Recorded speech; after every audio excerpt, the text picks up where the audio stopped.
and welcome.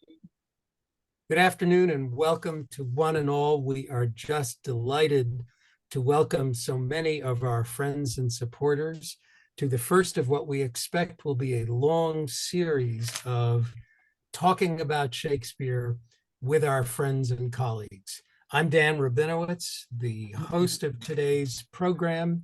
I'm one of the board members at Shakespeare at San Francisco Shakespeare Festival, and I am delighted to have with me our two discussants, Carla Pantoja, who is our wonderful artistic director, and Dr. Will Tosh, who is the head of research at Shakespeare's Globe in London and one of the leading young international Shakespeare scholars and one of the true experts on Elizabethan performance. So Carla and Will, welcome. And we welcome all of you. We are just delighted that you can join us. This is an innovation for the San Francisco Shakespeare Festival, and it's one that we plan to continue into the future as each one of our productions goes up, both this year and in seasons to come. So we are just delighted to have you here. Today, we've gathered to talk a little bit about As You Like It. As all of you know, As You Like It is our touring performance this year. The show is already up, and later on, we will be posting a link for all of you so that you can see all of the times and venues where you can go to see this production itself. It is a really wonderful, exciting, and interesting production. And I know that those of you who can get there will truly enjoy the experience and enjoy this wonderful, remarkable, amazing Arcadian social comedy of Shakespeare's great feminist play. And among the many things that we're going to talk about today are how the play came into being, what its place is in the broader arc of Shakespeare's work, some of the issues that obviously arose in Shakespeare's mind as he moved from the original very boring Rosalind to As You Like It. That's a window for all of us into what the playwright was actually thinking. And I know Will has some very interesting thoughts about that. We're going to talk about the ways in which this play highlights and indeed turns on gender fluidity in a way that is extraordinarily relevant to a contemporary audience.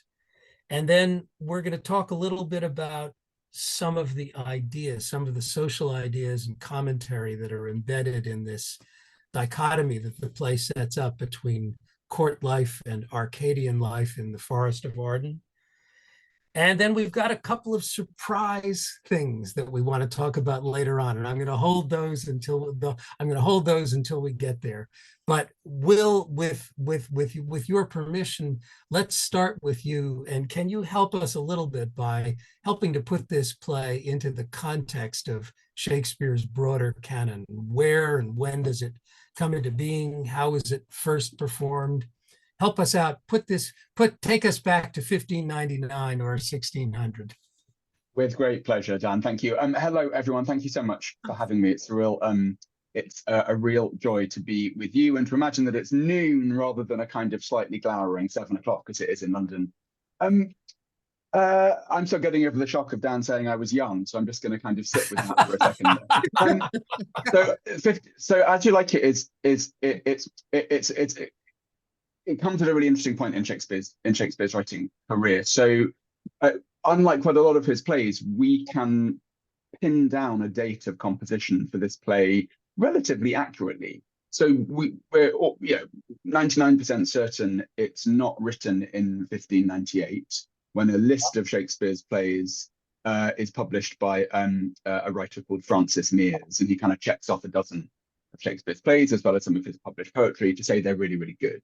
And he includes, most of the plays that we know to have been written by that point. So he's a pretty accurate chronicler. And in 1600, there is a sort of scrap of archival documentation that suggests that Shakespeare's company are taking action to prevent unauthorized printing of some of their assets, of which one of them is As You Like It. So between 1598 and 1600 sits As You Like It in probably 1599. And 1599 is a key year because that's the year that the Globe Theatre opened, summer 1599, late summer 1599.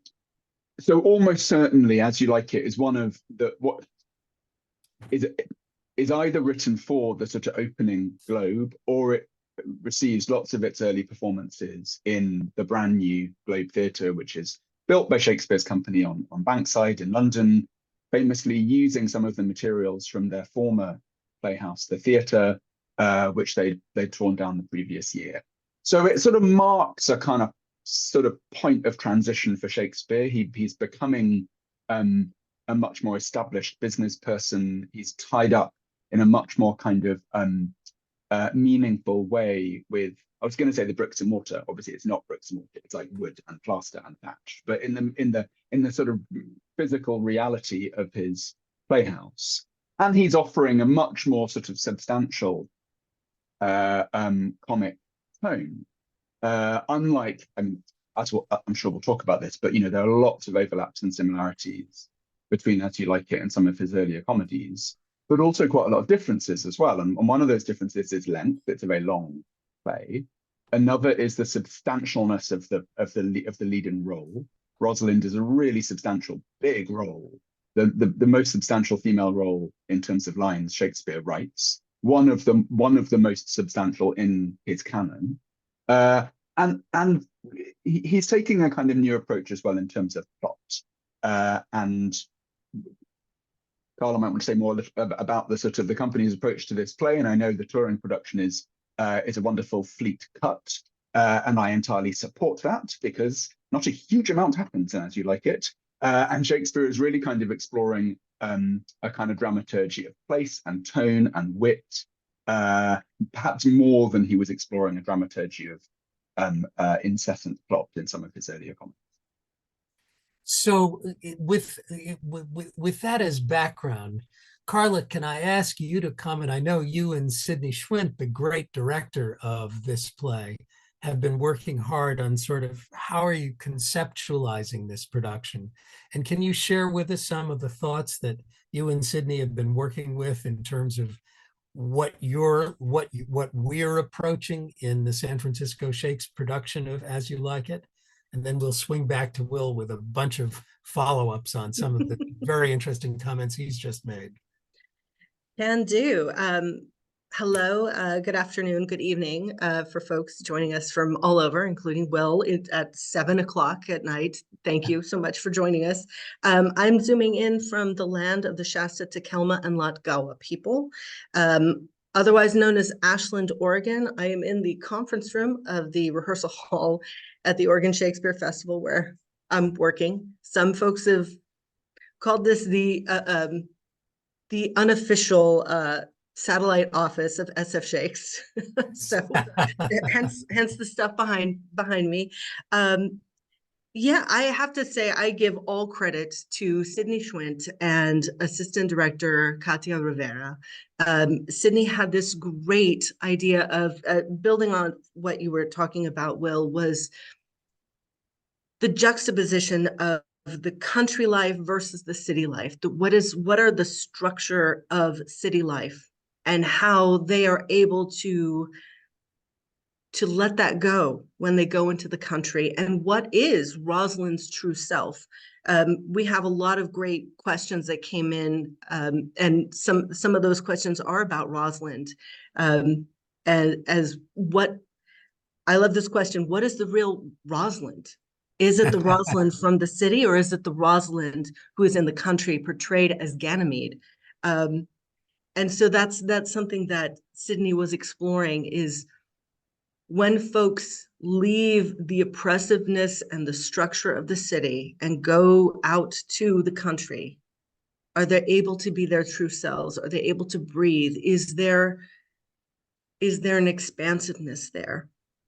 Those were the things that Sydney was exploring in this particular show. And yes, our tour is about 50 minutes, and it is short and sweet. 5 actors playing all the roles, people. Touring in a van, setting up the set, performing, doing a question and answer, sometimes teaching a play shop. This band of mighty players are doing incredible work, sharing out to schools, libraries, community centers, senior centers, and we have public performances there, so you all can catch it as well. Wonderful. So Will, Carla, that's your comment about the sort of dichotomy between court society and the supposed, or at least the nominal, freedom engendered by wandering through the forest of Arden, often with one's wants apparently miraculously provided for as you stand there. That takes me to a question I really wanted to ask Will, which is, like many of Shakespeare's plays, this play has its origins in Thomas Lodge's very boring book, Rosalind, long and boring and tedious, but with a lot of similar plot elements to As You Like It. But what's always interesting to me is to look at the things that Shakespeare either adds or subtracts from his source material when he's doing this. And I'm always struck when I think about As You Like It by the realization that the two things that of the three things that we as modern auteurs associate with As You Like It, this magnificent proto-feminist character, Rosalind, who really carries the play intellectually and morally, and who instructs the men at every stage, and the men are really laggards in this. But there's Rosalind, and then there's Touchstone, the court cynic and the jester whose perceptions are cynically accurate about court life. And then there's Jaques in the great Seven Ages speech. And what's interesting to me is that the two characters that Shakespeare adds when this play comes into being, the things that his mind as dramaturge and writer brought to this play, are Touchstone and Jaques. I think that's really an interesting thing. And Will, I'd love to hear your thoughts about that, about the ways in which he uses these two remarkable, completely new characters. There's no way that a Lodge could have conceived of either a Touchstone or a Jaques. First, can I just say I'm really sad not to be able to see the SF Shakes As You Like It. It sounds absolutely amazing, and I'm getting very envious just looking at the list of places in the chat that it's visiting. Yes, that's such a good point, Dan. I feel a bit bad just before everyone joined the chat. I said to Dan, "Oh God, please don't ask about Lodge's Rosalind. It's so long and boring. I haven't read it for years." And that sort of like I think fed his desire to make it sound really kind of dull and not worth looking at. And I sort of feel I need to now defend Lodge and say, "Oh no, it's terribly interesting." But it is indeed quite a long sort of prose and sort of fiction, kind of almost kind of proto novel. And he's a writer, in many ways, very interesting writer. He publishes this novel, Rosalind, in 1590. And Rosalind, the novel subtitle gives a clue as to the kind of world that Lodge is writing in. And the subtitle of Rosalind is Euphues's Golden Legacy. And Euphues, really hard name to say, Euphues is a character in an earlier prose fiction by a writer called John Lilly, who is known for great verbal articulacy and being terribly sort of witty, not in a kind of quick-witted funny way, but in a sort of intellectual and kind of sort of dazzling way. So euphuistic wit or language or sort of discourse was seen as a kind of highly elaborate, intellectually advanced way to discourse on the issues of life. And that feeds into Lodge's Rosalind. It's just full of people exchanging very long speeches on a lot of different topics. And his Rosalind is very much the Rosalind that Shakespeare evolves and develops from. The structure of the story is more or less identical. Rosalind flees with her friend Celia who's not called Celia, she's called something else, into the Forest of Arden, dresses as a boy. The name Ganymede is used, and we'll get on to the significance of that, I'm sure, shortly. And Ganymede, as Rosalind, does the same thing with the Orlando character. It's called Rosada in Lodge's novel, to sort of like woo him in the guise of a boy. And so the sort of structure of Rosalind being this sort of engine for the plot is very much there in the source material. What it doesn't have, as Dan rightly points out, is the sort of exiled court cynic figure who is Jaques, who is this associate of the exiled duke. And he doesn't include the character of Touchstone, who is a confidant of Rosalind and Celia, who accompanies them on their flight from court. And because Lodge doesn't include Touchstone, as well as inventing Touchstone, Shakespeare also has to invent Touchstone's love interest, Audrey, and the kind of competitor for Audrey's affection, who is probably not coincidentally called William.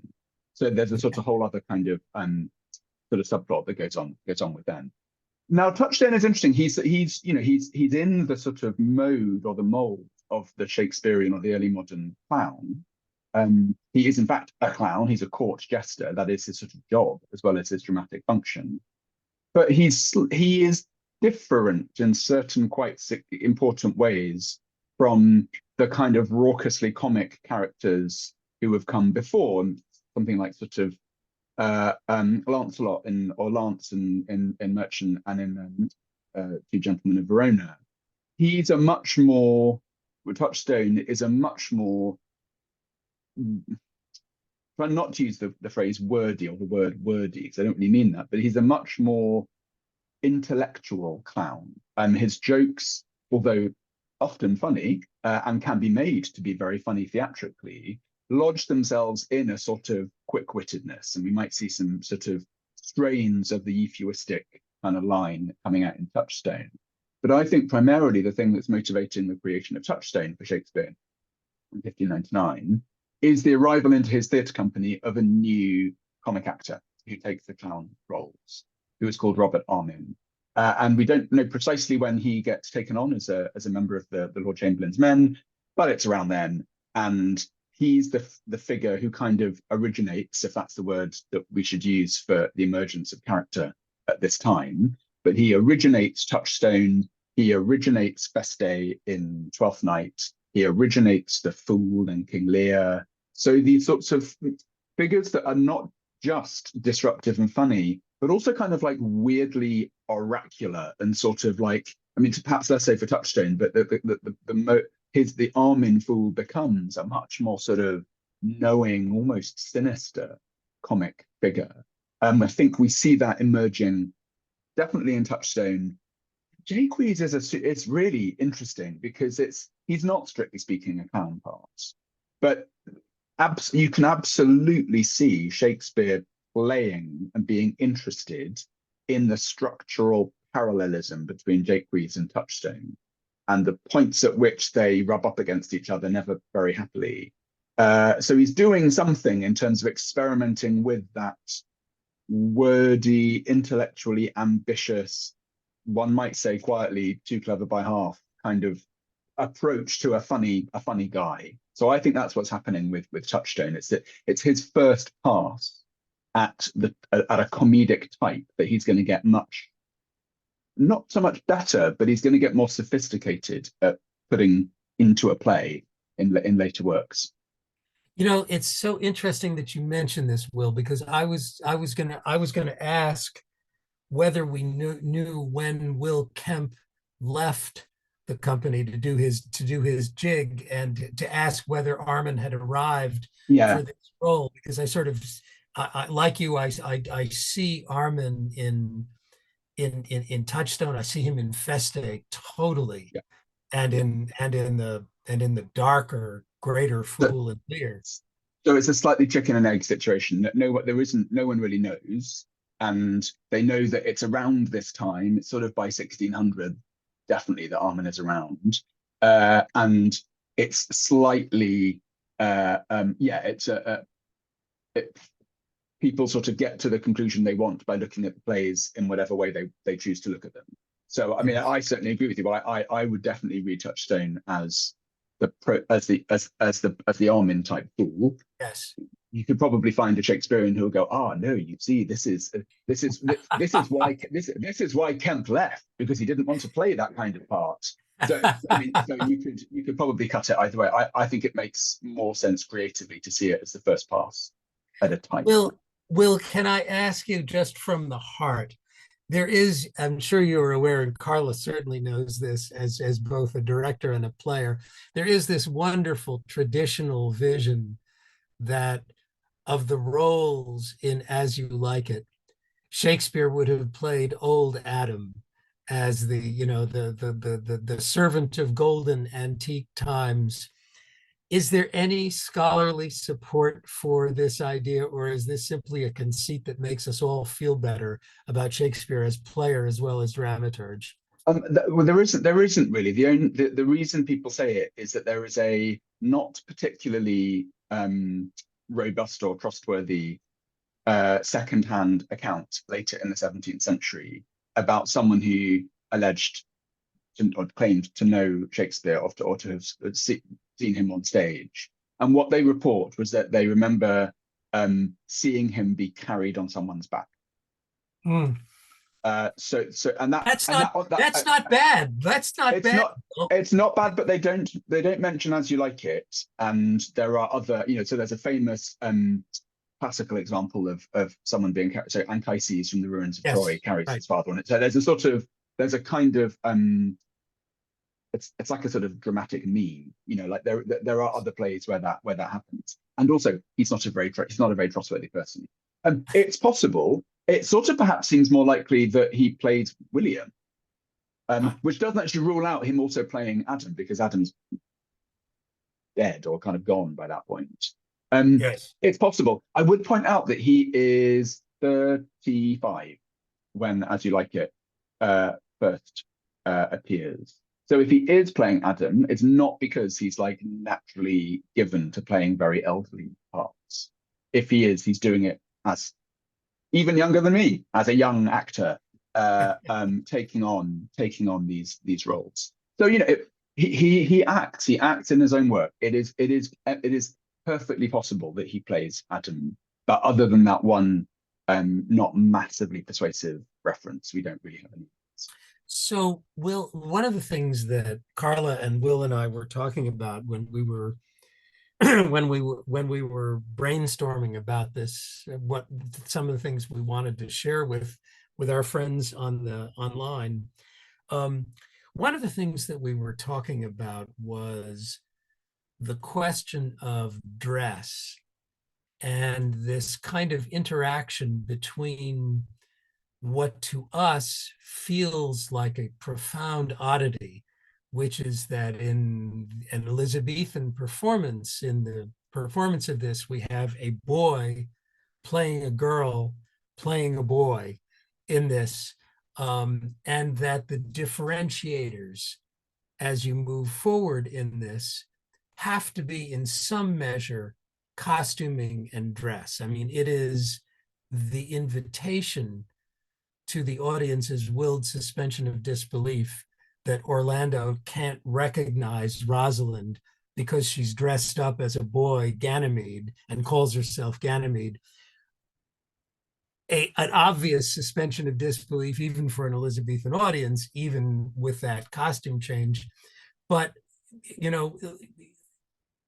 it does get to this whole question of the role of dress, the sumptuary laws, which made in Elizabethan times criminal penalties for inappropriate dress, including cross-dressing. And there are plenty of instances in the magistrate's court and in Bow Street of women in particular being prosecuted for cross-dressing under various circumstances.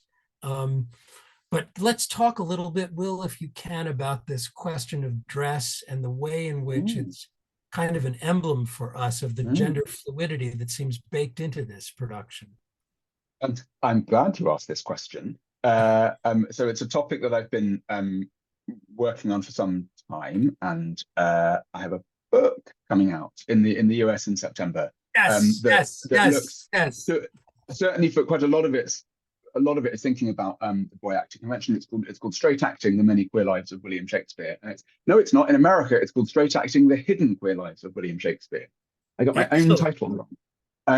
And it thinks about the way that the culture Shakespeare lived in, the culture he was educated in, the culture he worked in, finds interest in and expression of queer desire, specifically queer male desire, but As You Like It is a play that was also very interested in queer female desire and indeed queer non-binary desire.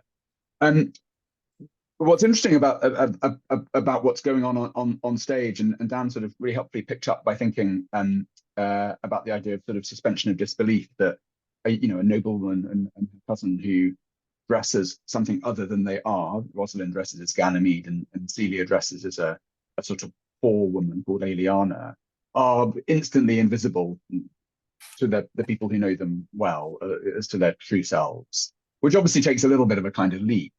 But with Rosalind, it's interesting because in the context of early modern theatrical performance on the Globe stage in 1599, Rosalind dressing as Ganymede isn't really adopting a disguise. Rosalind dressing as Ganymede is taking off a layer of performed costume, because Rosalind is played by a boy. So it's a really open question what the kind of aesthetics of that transition were, whether the sort of aim with the young boys aged somewhere between 13 and 22 playing female roles, and for a role as substantial as Rosalind, one assumes that it was someone at the older end of that spectrum. So a 17, 18, 19, 20-year-old young man, what the aesthetics of that transformation from Rosalind to Ganymede were, and whether there's a kind of real conscious effort to retain indications of femininity or femaleness in the frame of a young man playing the male character Ganymede. I don't know is the answer. I don't think anyone really does. But you see with what Shakespeare does, and with his sort of cross-dressed, I don't really like that phrase very much, but I'm going to kind of use it just because it's the one we're sort of stuck with.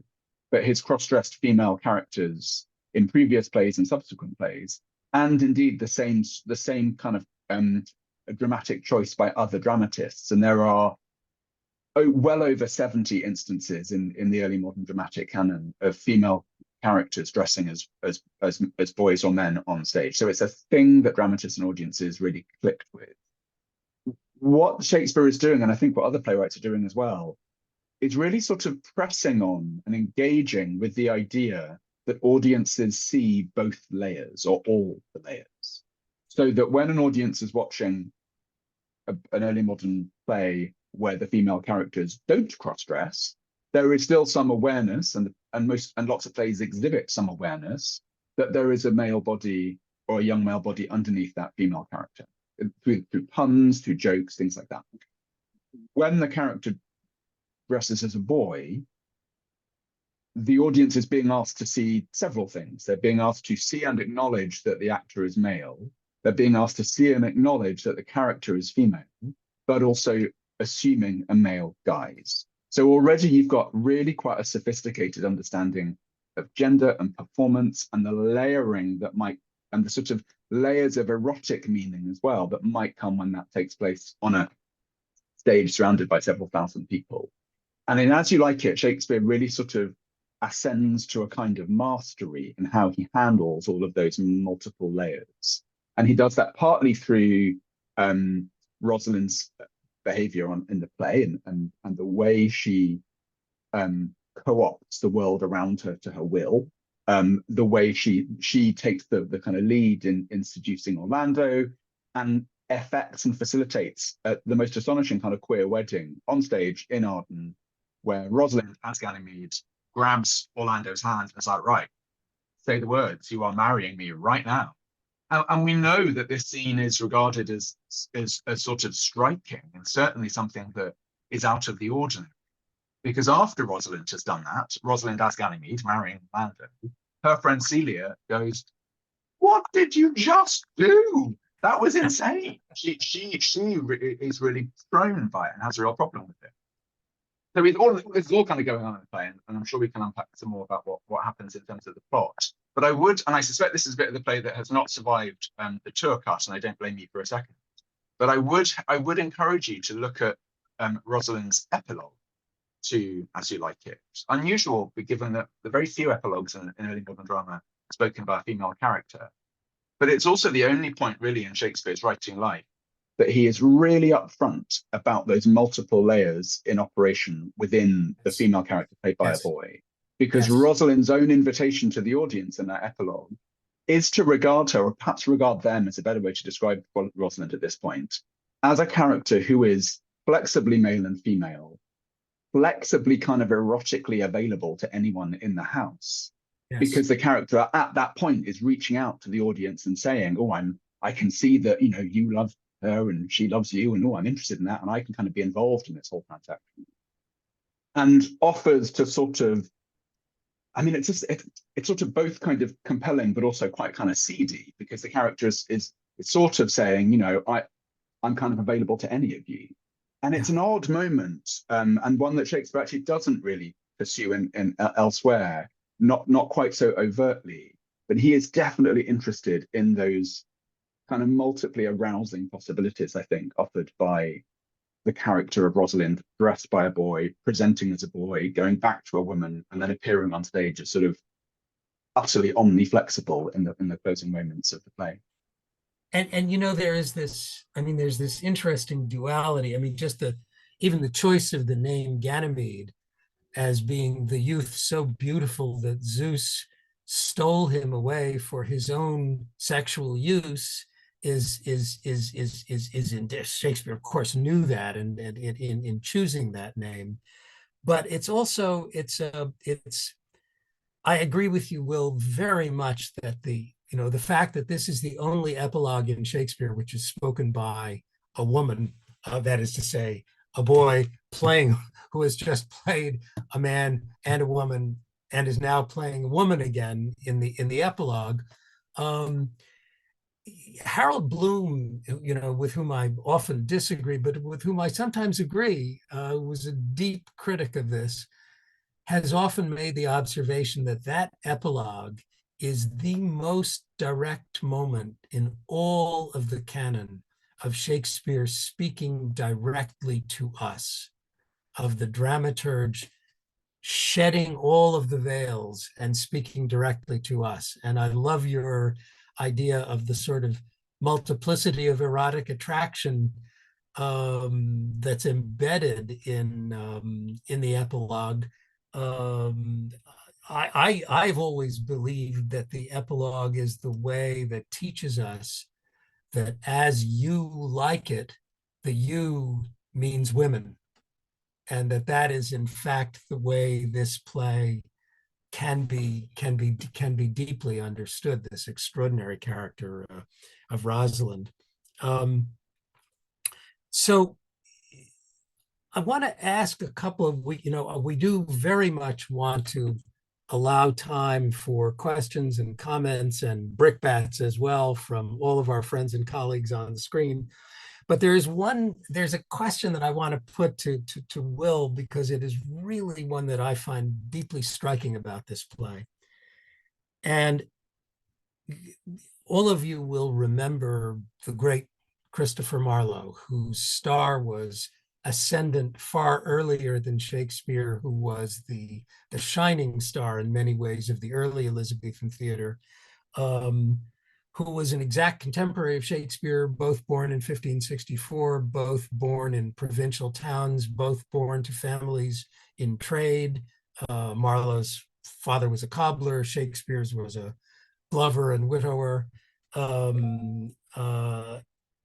Marlowe, because his town was a bishop's see, winds up with ecclesiastical sponsorship to Cambridge. Shakespeare never did attend university. Marlowe clearly becomes involved in Walsingham's Secret Service at a very early age. In fact, only graduates from Cambridge because the Privy Council issued a direction to the fellows of his college to award his degree because of unspecified services to the crown and no questions to be asked. And they did, and he left. But Marlowe was murdered 7 years before. He's murdered in 1593 in the back room of Mrs. Bull's house in Deptford, what was probably what we would call a safe house for Walsingham's intelligencers. And there are two direct references to Marlowe, which somehow parachute into this Arcadian social comedy and feminist play, which Shakespeare has given us. One is where a shepherdess speaks, where Phoebe speaks, and she says, "Dead shepherd, now I find I saw of might, whoever loved but loved not at first sight," which is a quotation from Hero and Leander, Marlowe's great poem. And then there's a very darker one, which is put into Touchstone's mouth, in which Touchstone is talking about a great reckoning in a little room, which is almost a direct lift from the Crown Coroner's report exonerating Ingram Fraser, who had murdered Marlowe by stabbing him through the eye with a dagger, from the charge of murder, and has come down to us as the description of Marlowe's killing. So Marlowe's been dead since 1593. How is it that in all of the corpus, all of a sudden, these two references to Marlowe parachute into this Arcadian comedy of manners? Will, what do you help us understand this? Why is Marlowe on Shakespeare's mind like this? It's interesting. So that second quote you mentioned, "Great reckoning in a little room," is also a paraphrase of a line from The Jew of Malta, Marlowe's play. So it's there's in a sense those are the sort of hinges of it. Oh, it's a really good question, and it's puzzled people for a long time, I think, because as you say, Marlowe is not Flavour of the Month in 1599. Having said that, it is the year that sees for the first time the publication of his translations of Ovid, the Roman poet Ovid, a collection of his what are called elegies, that are sort of love poems, which appear in fact as a sort of compilation in a publication in 1599, and also run into trouble. They're recalled and they're burnt in a kind of clampdown on erotic literature by the Stationers' Company in the summer of 1599. So it's possible that sort of Marlowe, although dead, has had a kind of sort of posthumous kind of moment in the public eye, because his poems, which had been circulating in manuscript, and it's very possible Shakespeare had seen them in earlier forms, had kind of had a kind of gust of publicity from both publication and clampdown. So that might account for Marlowe sort of being on Shakespeare's brain just at that point in summer 1599. There's a sort of bigger question behind Dan, your question about this particular play, which is Marlowe's impact on Shakespeare across the piece. As you say, someone who is in so many ways a kind of interesting, edgy twin of Shakespeare. They're more or less the same age, a matter of weeks really separate them. But Marlowe very much appears as the senior partner in the partnership before his death. He's very much doing better, if you can use that term for this period. And lots of you will have seen the now quite venerable film Shakespeare in Love, which does a very clever thing, I think, with presenting Marlowe as this sort of rock star figure who Shakespeare is sort of kind of overawed by and distraught, but also kind of released when Marlowe is killed. And I think probably there is some truth in that, in the sense that Marlowe is definitely the more successful, the more dynamic playwright, acing really a whole load of different forms at the point where Shakespeare still is very much confining himself to histories and comedies. So by the time Marlowe dies in 1593, Shakespeare really hasn't, this is sort of pre a lot of the kind of mature comedies and tragedies that make his name. He's done the Henry plays. He's probably done Richard III. He's probably done the early comedies. He's done Titus Andronicus, so he's kind of done a tragedy, but it's, you know, not the sort of thoughtful kind that we really associate with him. Whereas Marlowe has done massive historical epic in the shape of exotic historical epic in the shape of his Tamburlaine plays. He's done English history play really brilliantly in the shape of Edward II. He's done ambitious intellectual tragedy in the form of Dr. Faustus. He's done kind of classical sort of sex drama in Dido, Queen of Carthage. He's done up-to-the-minute political thriller in The Massacre at Paris. He's done all of this sort of like really cool stuff, as well as a whole bunch of poetry. And I think slightly putting Shakespeare in the shades. How Shakespeare then kind of takes that body of work, not all of which is published by the time of Marlowe's death, but a lot of it is, and feeds it into his own artistic evolution from 1593 onwards, is a big question. And there's been lots of work in terms of tracing specific Marlowean echoes in Shakespeare's plays and his drama. And I think all of that is there, and he's clearly doing all of that. As You Like It specifically doesn't have a sort of obvious kind of Marlowe predecessor in the shape of a whole play, but it very much has a kind of Marlowe flavor in its conscious appeal to a classical, a Roman model of pastoral comedy. And Dan made reference to that a little bit earlier. I would like to jump in. Sorry, Will. Please do, I know Carla, I yeah. was like, oh, more. I just dig hearing where you're going, Will. I just this is so cool. I do want to interrupt and say that we have about 15 minutes left, and I know that we have a bunch of questions, some that were sent in. Thank you, folks who sent in your questions in advance. Some of the things we've already covered. At this time, if you have a question, please put it in the chat. I will uplift it and share so that, you know, Will can answer some of these questions. One that has struck me, and I know it's you know, we've talked about the world of the play at the time when it was written, where it was.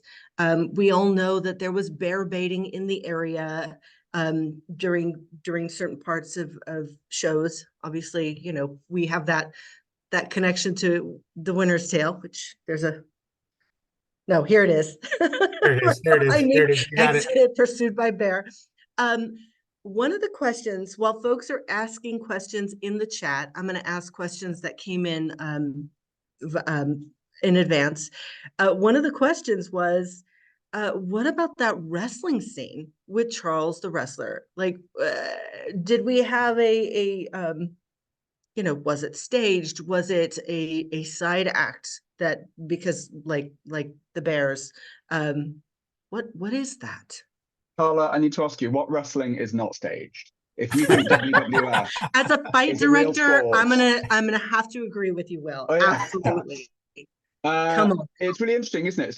So look, as far as we know, things get a bit different a bit later on in the period we're talking about. But in 1599, when Shakespeare's company opened the Globe, it's not unique to Shakespeare's company or the Globe, but they're very much positioning themselves as a sort of single form multiplex, if that's the right term. It's theatre. So it's, although the area that the Globe is situated in is a kind of entertainment district, the Globe isn't used for animal baiting and wrestling matches and fencing matches and stuff like that. There are other theatres where there are occasionally multi-use, and previously in its earlier phases in theatre history, you definitely get quite a lot of that. As far as we know, the Globe doesn't have that kind of multi-purpose kind of functionality. But what you do get, obviously, is a real recognition of the theatrical excitement of combat, of dance, of acrobatics, of tumbling, and all of its sort of forms worked into Shakespeare's plays, and most commonly you see that in the form of battle scenes or fighting in histories and tragedies, whether that's sword and buckler or knife or brawl or whatever. The wrestling is interesting. It's a particular kind of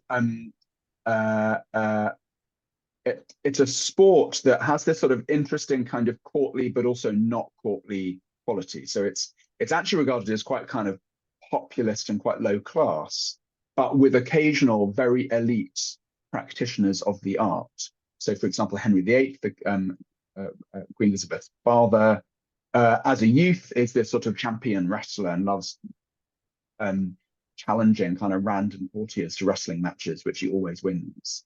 And so there's sort of sense of wrestling being a slightly kind of edgy thing for posh people to like is definitely there at the start of As You Like It. There's an excitement to the wrestling. It's unusual. Charles the wrestler is kind of a person who sort of gets people excited. Rosalind and Celia rush off as quickly as they possibly can to go and see the wrestling and see the wrestlers.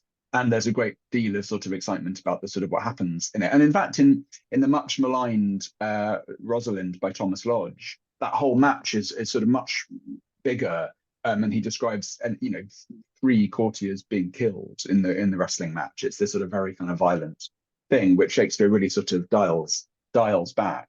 But it's, I think it's a recognition from Shakespeare and from lots of his contemporaries and colleagues that there is great pleasure in acts of physical virtuosity and interest and fun in charting the storytelling of combat, of a fight, which Carla, a stage combat director, You're will speaking absolutely my know. language, Will. Yeah. You're speaking my language. I have 2 more questions for you. One is from the chat. The sophistication of the gender fluidity in the play makes me think of what the demographics of the audience were to understand how they would have appreciated this. Can you recommend a good book source for a discussion other than your own? Of course, that should be included, of Shakespeare's audience demographics, because gender was not as may not have been as structured as we have, at least in our contemporary lives, see it as. Yeah, I've just popped in the chat there a book that hopefully responds to Bernard's question about audience demographics. There's a whole sort of long scholarly history of argumentation about who went to the theatre in Shakespeare's time, and in general it's very boring. It's a sort of long discussion about, was it posh people, was it poor people, could it be both? And it's a lot of people. It's a very popular form. One of the reasons that figures in authority dislike theatre and play going is that lots of people do it and lots of people go to plays. So we sort of know that it's a very popular form. We know that it's also quite mixed. It's quite mixed socially and it's quite mixed in gender terms. Foreign visitors often remark that it's unusual that London women go to the theatre without escorts. And that doesn't mean they go completely by themselves, but it means that groups of women going as friends or women going with an only a male servant as their company is not uncommon and not regarded as sort of outrageous or weird. So you definitely have a very mixed audience. As the years go on, and sorry, Carla. No, I was going to say, which is very similar to now. Yeah. I propose maybe a revolutionary idea, but many folks who are in the producing of theater, sometimes they hear it, sometimes they understand it, but the bulk of ticket buyers are women and middle-aged women at that, who are the bulk of the ticket buyers. So seriously, as you like it, ladies. As you like it. I was going to ask you another thing, Will. Sorry, so many, so much. Bringing it to today, what themes seem more relevant today in As You Like It? When we were talking in a meeting weeks ago, something that you had said, I was like so struck by, was pursuing the court pretty much just goes on vacation to the country, but then imposes their thoughts in the country. that I would love to pull the thread on that, Will. I think that's a great question, and it's you were saying earlier, talking about the way in which the forest kind of allows a process of self-actualization for some characters in the play, and one might think of Rosalind, and then lots of debates about where the play places Rosalind at the end, and Celia, and those people who've enjoyed that kind of sense of freedom, perhaps a sense that it gets closed in again at the end. So perhaps the process of discovering selfhood isn't one way. But I have to say, I've always found it quite difficult to take the message of the play as being straightforwardly, you go into the forest and you take what's great from the forest and then just kind of go or leave. Because the play is quite careful to show us that the forest is a bit grim for people who actually live there and have to kind of make their living in the forest. It's not just the courtiers who have exiled themselves from the court and have established a very courtly way of life in the forest. They haven't sort of adopted the manners of their new neighbors. The exiled duke and his courtiers maintain courtly habits. They dine at a certain time. They require attendance. They go hunting, which is a courtly activity. And Jake Rees is given a kind of speech where he sort of reflects on how unkind it is to nature, go and kill it. And I think we're expected to hear that. And there's the exiled duke has that wonderful first speech, which I really love, where he talks about how in this exile they, you can actually read the line in a number of ways, but most editions print it as him saying, "We feel not the penalty of Adam, the season's difference." He's in the woods and he's like, "I can't even feel the cold. It's amazing." And I always slightly feel that that's because that there's sort of two courtiers rolling their eyes next to him going, "That's because we bank up your fire. That's because we're the ones putting the fur on your shoulder and making sure that you're not cold." And I think the play is asking us to hear that, particularly because when Rosalind and Celia first enter the woods, the first thing they do is meet a farmer, a shepherd, who says, "It's really crap. I'm really short of money. Someone else owns my land. I have to hand over what I earn. It's really hard to make a living, and I'm really not that happy about it." And Rosalind and Celia come in and as sort of Deus ex machina kind of patrons go, "It's fine. We'll buy your house. Don't worry about it." It's like that bit in Oprah, it's like, "You get a car, you get a car." They're kind of going, "Yes, you can all have what you need like that to make your lives better," which is obviously sort of not just fictional, but kind of fraudulent. That doesn't happen. And again, I think Shakespeare, man of the countryside, he understands business. He certainly understands how the countryside sustains life, is raising an eyebrow a little bit, I think, at the notion of the countryside simply being a context for intellectual and artistic self-realization when it is also a place that has to sustain life. Will, it's interesting that you're bringing to mind one of the projects that we do at San Francisco Shakes in one of our community outreach projects is an engagement with unhoused people through a very good organization which works in downtown San Francisco. And this year, one of the loci of that engagement is a reenactment with individual contributions from the unhoused people in the program of a scene from As You Like It. And the scene, which is the focus of this work, and it's a brilliant piece of work at every level. It's one of the great things that the organization is doing. The scene is Orlando's first entry, having left Adam lying on the ground, and his first entry at a time when he and Adam are both famished into the circle of the court's exiles. And he draws his sword. He thinks he's going to have to fight for food.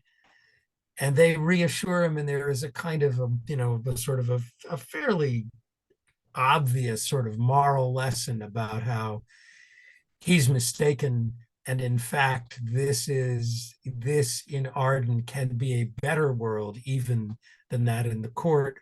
by that scene. But that scene and that question of the entry of the stranger into a circle of those with food had such profound resonance for the unhoused people who were in this program. It allowed them to visualize core elements of their own fears and uncertainties in life and their own angers in life in a way that was just extraordinary. And it's fascinating to think of this idea of this multiplicity of vision that Shakespeare brings to this. You're absolutely right, Will. The sense of how hard rural life really is for those who live there. He grew up in rural life. He knew that. He knew that in his bones.